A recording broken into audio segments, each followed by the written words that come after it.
Hello friends, welcome back to our channel.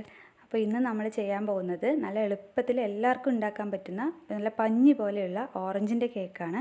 അപ്പോൾ ഇതിന് അധികം ഇൻഗ്രീഡിയൻസ് ഒന്നും ആവശ്യമില്ല, നല്ല എളുപ്പത്തിൽ തന്നെ നമുക്ക് ചെയ്തെടുക്കാൻ പറ്റും. അതിനായിട്ട് നമുക്കിവിടെ 1/2 കപ്പ് പാലെടുത്ത് വയ്ക്കാം. ഇനി ആ പാലിലേക്ക് 1 ടീസ്പൂൺ വിനാഗിരി കൂടെ ചേർത്ത് കൊടുക്കുക. ഞാൻ ഇവിടെ സിന്തറ്റിക് വിനാഗിരിയാണ് ചേർത്തിട്ടുള്ളത്, വൈറ്റ് കളറിലുള്ള വിനാഗിരിയാണ് ചേർത്ത് കൊടുത്തിട്ടുള്ളത്. ഇത് ചേർത്ത് നന്നായിട്ടൊന്ന് മിക്സ് ചെയ്തെടുക്കുമ്പോൾ അത് ചെറുതായിട്ട് തൈര് പോലെ ആയിട്ട് വരും. അപ്പോൾ ഇതവിടെ മാറ്റി വയ്ക്കാം. ഇനി നമുക്ക് ഓറഞ്ച് കേക്ക് ആയതുകൊണ്ട് ഈ ഓറഞ്ചിൻ്റെ തൊലി ചെറുതായിട്ടൊന്ന് ഗ്രേറ്റ് ചെയ്തെടുക്കുക. അപ്പോൾ അത് ചേർത്ത് കൊടുക്കുമ്പോൾ നമ്മുടെ കേക്കിന് നല്ലൊരു മണമായിരിക്കും വരുന്നത്. അപ്പോൾ അതിൻ്റെ വൈറ്റ് പാർട്ട് വരാതെ അതിൻ്റെ തൊലി മാത്രം ഒന്ന് ഇതുപോലെ ഗ്രേറ്റ് ചെയ്തെടുക്കുക. ഒരു 1/2 ടീസ്പൂണിൻ്റെ അളവിൽ മതി കേട്ടോ ഇത്. അടുത്തായിട്ട് നമുക്ക് ഏത് പാത്രത്തിലാണോ ബേക്ക് ചെയ്യേണ്ടത് ആ പാത്രം ഒന്ന് പ്രീ ഹീറ്റ് ചെയ്യാനായിട്ട് വയ്ക്കുക. ഇനി കുറച്ച് വലിയൊരു ബൗളിലേക്ക് 1/2 കപ്പ് പഞ്ചസാര ചേർത്ത് കൊടുക്കുക. അതിലേക്ക് നമ്മൾ നേരത്തെ റെഡിയാക്കി വെച്ചിരിക്കുന്ന ആ പാലിൻ്റെ മിക്സ്ചർ ഉണ്ടല്ലോ, അതും കൂടെ ഒന്ന് ചേർത്ത് കൊടുത്ത് നന്നായിട്ടൊന്ന് മിക്സ് ചെയ്തെടുക്കുക. ഞാനിവിടെ പൊടിക്കാത്ത പഞ്ചസാര ചേർത്ത് കൊടുത്തിട്ടുള്ളത്. അപ്പോൾ അതുകൊണ്ട് തന്നെ ഈ പഞ്ചസാര ഒന്ന് അലിയുന്നത് വരെ നമുക്ക് ഒരു വിസ്ക് കൊണ്ട് നന്നായിട്ടൊന്ന് മിക്സ് ചെയ്ത് ഇതൊന്ന് അലിയിച്ചെടുക്കുക. പിന്നെ നമ്മൾ ഇതിലേക്ക് ചേർക്കാൻ പോകുന്നത് നമ്മൾ നേരത്തെ ഗ്രേറ്റ് ചെയ്ത് വെച്ചിട്ടുള്ള ആ ഓറഞ്ചിൻ്റെ സെസ്റ്റ് ഉണ്ടല്ലോ, അതും ഒന്ന് ചേർത്ത് കൊടുത്തിട്ട് നന്നായിട്ട് ഒന്നുകൂടെ മിക്സ് ചെയ്തെടുക്കുക. അപ്പോൾ ഇത് നന്നായിട്ടൊന്ന് മിക്സ് ചെയ്തതിന് ശേഷം ഞാനിവിടെ 1 കപ്പ് മൈദപ്പൊടി നന്നായിട്ട് അരിച്ച് വെച്ചിട്ടുണ്ട്. അരിച്ച് മാറ്റി വെച്ച പൊടിയാണിത്. ഇത് കുറച്ച് കുറച്ചായിട്ട് ചേർത്ത് നന്നായിട്ടൊന്ന് കട്ടയൊന്നും ഇല്ലാതെ നമുക്ക് മിക്സ് ചെയ്തെടുക്കാം. നമ്മൾ കുറേ ദിവസമായല്ലോ വീഡിയോസൊക്കെ ഇട്ടിട്ട്. അപ്പോൾ എല്ലാവരും കുറേ ഫ്രണ്ട്സൊക്കെ നമ്മുടെ അടുത്ത് ചോദിക്കുന്നുണ്ടായിരുന്നു, എന്താ ഇപ്പോൾ വീഡിയോസൊന്നും ഇടാത്തത് എന്നൊക്കെ. അപ്പോൾ അങ്ങനെയൊക്കെ ചോദിക്കുമ്പോൾ ഒരുപാട് സന്തോഷം തോന്നുന്നുണ്ട് കേട്ടോ. അപ്പോൾ കുട്ടികളുടെ എക്സാമൊക്കെ നടക്കുന്നത് കൊണ്ടാണ് എനിക്ക് പണ്ടത്തെ പോലെ അടുപ്പിച്ച് വീഡിയോ ഒന്നും ഇടാൻ പറ്റാത്തത്. അപ്പോൾ ഈ എക്സാമൊക്കെ ഒന്ന് തിരക്കൊക്കെ ഒന്ന് കഴിയട്ടെ, അതിനുശേഷം ഞാൻ വീഡിയോസൊക്കെ കണ്ടിന്യൂസ് ആയിട്ട് ഇടുന്നതായിരിക്കും. അപ്പോൾ ഇനി നമ്മൾ ഈ നന്നായിട്ട് മിക്സ് ചെയ്ത മൈദപ്പൊടിൻ്റെ ആ മിക്സിലേക്ക് ഒരു 1/4 കപ്പിൻ്റെ അളവിൽ സൺഫ്ലവർ ഓയിലും കൂടെ ചേർത്ത് വീണ്ടും ഒന്ന് നന്നായിട്ട് സ്മൂത്തായിട്ട് മിക്സ് ചെയ്തെടുക്കാം. ഇതുപോലെ ഒരു വിസ്ക് ഉപയോഗിച്ചിട്ട് മിക്സ് ചെയ്തെടുക്കുകയാണെങ്കിൽ നമുക്ക് ഒട്ടും തരികളോ കട്ടയൊന്നും ഇല്ലാതെ നല്ല സ്മൂത്തായിട്ട് തന്നെ മിക്സ് ചെയ്തെടുക്കാൻ പറ്റും. അപ്പോൾ ഇപ്പോൾ വലിയ തരികളൊന്നും ഇല്ലാതെ നന്നായിട്ട് മിക്സ് ചെയ്തെടുത്തിട്ടുണ്ട്. ഇനി ഇതിലേക്ക് 1/2 കപ്പ് ഓറഞ്ചിൻ്റെ ജ്യൂസാണ് കേട്ടോ. അപ്പോൾ ഒരു മീഡിയം സൈസിലുള്ള ഒരു ഓറഞ്ചിൻ്റെ ജ്യൂസ് എടുത്താൽ നമുക്ക് ഏകദേശം ഒരു 1/2 കപ്പ് ജ്യൂസ് കിട്ടും. നല്ല ഫ്രഷ് ജ്യൂസാണ്, വെള്ളമൊന്നും ചേർക്കാത്ത ജ്യൂസ്. അപ്പോൾ അതും കൂടെ ചേർത്ത് ഒന്നുകൂടെ നന്നായിട്ടൊന്ന് മിക്സ് ചെയ്തെടുക്കുക. ഇപ്പോൾ തന്നെ നല്ല ഓറഞ്ചിൻ്റെ സ്മെല്ലാണ് കേട്ടോ വരുന്നത്.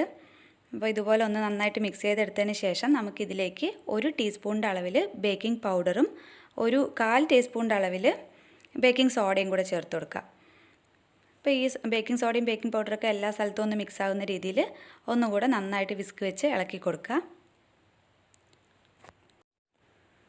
എഗ്ഗൊന്നും ചേർക്കാതെ തന്നെ നല്ല എളുപ്പത്തിൽ നല്ല സോഫ്റ്റായിട്ടുള്ള ഓറഞ്ച് കേക്ക് നമുക്ക് റെഡിയാക്കി എടുക്കാൻ പറ്റും കേട്ടോ. അപ്പോൾ ഇത് ഉറപ്പായിട്ടും എല്ലാവരും ട്രൈ ചെയ്ത് നോക്കണം. നല്ല എളുപ്പമാണ്, നല്ല പഞ്ഞി പോലത്തെ കേക്കാണ് നമുക്ക് കിട്ടുക. അപ്പോൾ ഞാൻ നേരത്തെ തന്നെ ഒരു പാൻ ഇവിടെ റെഡിയാക്കി വെച്ചിട്ടുണ്ടായിരുന്നു. അതിൽ ഓയിലൊക്കെ സ്പ്രെഡ് ചെയ്തിട്ടുണ്ടായിരുന്നു. അതിലേക്ക് ഈ നമ്മുടെ മിക്സ് ചെയ്ത് വെച്ചിരിക്കുന്ന ഈ മിക്സും കൂടെ ചേർത്ത് ചെറുതായിട്ടൊന്ന് ടാപ്പ് ചെയ്ത് കൊടുക്കുക. അതിൽ വല്ല എയർ ബബിൾസ് ഉണ്ടെങ്കിൽ അതൊക്കെ പോകാനായിട്ടാണ് ടാപ്പ് ചെയ്യുന്നത്. ഇനി ഇത് നമ്മൾ പ്രീ ഹീറ്റ് ചെയ്യാൻ വെച്ചിരിക്കുന്ന ആ പാത്രത്തിനകത്തേക്ക് വെച്ച് ഏകദേശം ഒരു 25 മുതൽ 30 മിനിറ്റ് വരെ നമുക്ക് അടച്ച് വെച്ച് ബേക്ക് ചെയ്തെടുക്കാം. അപ്പോൾ ബേക്ക് ചെയ്യുമ്പോൾ നമ്മളെപ്പോഴും അധികം കൂട്ടി ഫ്ലെയിം വെക്കരുത്, ലോ ടു മീഡിയം ഫ്ലെയിമിലിട്ടിട്ട് വേണം ബേക്ക് ചെയ്തെടുക്കാനായിട്ട്. അപ്പോൾ എനിക്കിവിടെ കറക്റ്റ് ഒരു 30 മിനിറ്റിൽ കേക്ക് പെർഫെക്റ്റായിട്ട് ബേക്കായിട്ട് കിട്ടിയിട്ടുണ്ട്. നല്ല സോഫ്റ്റാണ് കേട്ടോ, നല്ല പഞ്ഞി പോലെ ഇരിക്കുന്ന ഓറഞ്ച് കേക്കാണ് നമുക്ക് കിട്ടിയിട്ടുള്ളത്. അപ്പോൾ ബേക്ക് ആയോ എന്ന് അറിയാൻ വേണ്ടിയിട്ട് നമുക്കൊരു സ്ക്യൂവറോ അല്ലെങ്കിൽ എന്തെങ്കിലും ഒരു നൈഫിൻ്റെ തുമ്പ് വെച്ചൊന്ന് ഇങ്ങനെ കുത്തി നോക്കിയാൽ മതി. അപ്പോൾ അതിൽ ഒട്ടിപ്പിടിക്കാതെ നല്ല ക്ലീനായിട്ട് വരികയാണെങ്കിൽ നമ്മുടെ കേക്ക് പെർഫെക്റ്റായിട്ട് ബേക്കായിട്ടുണ്ടെന്നാണ് അർത്ഥം. പിന്നെ സൈഡൊക്കെ ഒന്ന് പതുക്കെ ഈ കത്തി കൊണ്ട് ഒന്നിങ്ങനെ മാറ്റി കൊടുക്കുക. അപ്പോൾ ഈസി ആയിട്ടത് ആ പാത്രത്തിൽ നിന്ന് റിമൂവ് ചെയ്യാൻ പറ്റും. അപ്പോൾ ഞാനിതിൻ്റെ കണ്ടില്ല, അടിഭാഗമൊക്കെ നല്ല പെർഫെക്റ്റായിട്ട് വന്നിട്ടുണ്ട്. ഒട്ടും കരിഞ്ഞ് പിടിക്കുക അങ്ങനെയൊന്നും ചെയ്തിട്ടില്ല. നല്ല സ്പഞ്ചി ആയിട്ടുള്ള കേക്കാണ് കേട്ടോ. അപ്പോൾ നമുക്കിത് ഓറഞ്ചിൻ്റെ ക്രീമൊക്കെ വെച്ചിട്ട് ഐസിങ് ചെയ്തെടുക്കുകയും ചെയ്യാം, അല്ലാതെ ഇങ്ങനെ തന്നെ കഴിക്കാനും നല്ല ടേസ്റ്റ് ആയിരിക്കും. അപ്പോൾ കുട്ടികൾക്കൊക്കെ തീർച്ചയായും നന്നായിട്ട് ഇഷ്ടമാവുന്നൊരു കേക്കാണ് കേട്ടോ ഇത്.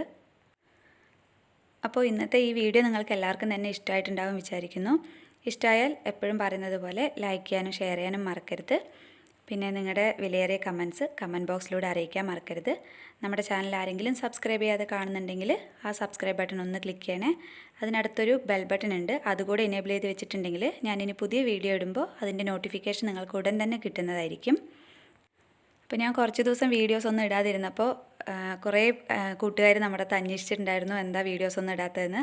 അപ്പോൾ അവരെല്ലാവർക്കും തന്നെ ഒരുപാട് താങ്ക്സ് ഉണ്ട്. അപ്പോൾ ഇനിയും നിങ്ങളുടെ സ്നേഹവും സപ്പോർട്ടൊക്കെ എപ്പോഴും ഉണ്ടാകണം വിചാരിക്കുന്നു. Thank you for watching. Thank you.